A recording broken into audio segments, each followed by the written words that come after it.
மயிலாடுதுறை தர்மபுரம் ஆதீனத்தில் ரசாயனம் இல்லாத இயற்கை உரம் தயாரிக்கும் தொழிற்கூடத்தை தர்மபுர ஆதீனம் 27வது குருமகா சன்னிதானம் திறந்து வைத்தார்.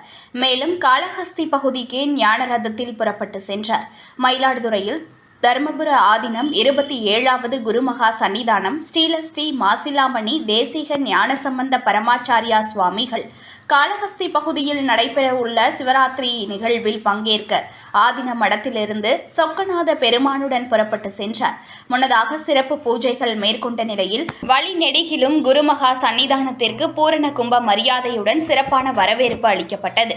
பின்னர் மடத்தில் தினந்தோறும் பக்தர்கள் கொண்டு வரும் பூக்கள், பூமாலைகள் காய்ந்து வீணாவதை தடுக்கும் வகையிலும் ஆதீன மடத்தை சுற்றியுள்ள மாமரம் உள்ளிட்ட மரங்களின் இலைகள், மரக்கழிவுகளை மறுசுழற்சி செய்து விவசாயிகளுக்கு குறைந்த விலையில் வழங்கும் வகையில் தர்மபுர ஆதீனத்தில் ரசாயனம் இல்லாத இயற்கை உரம் தயாரிக்கும் தொழிற்கூடம் புதிதாக நிறுவப்பட்டு அதன் திறப்பு விழாவும் நடைபெற்றது. தொடர்ந்து 20 லட்சம் ரூபாய் மதிப்பீட்டில் நிறுவப்பட்ட இந்த மறுசுழற்சி இயந்திரத்தை தர்மபுர ஆதீனம் திறந்து வைத்தார். முன்னதாக அவர் மறுசுழற்சி இயந்திரத்திற்கு தீபாராதனை காட்டி வழிபாடு மேற்கொண்டு பூக்கள் மற்றும் மரக்கழிவுகளை இயந்திரத்தில் இட்டு மறுசுழற்சி பணிகளை தொடங்கி வைத்தார்.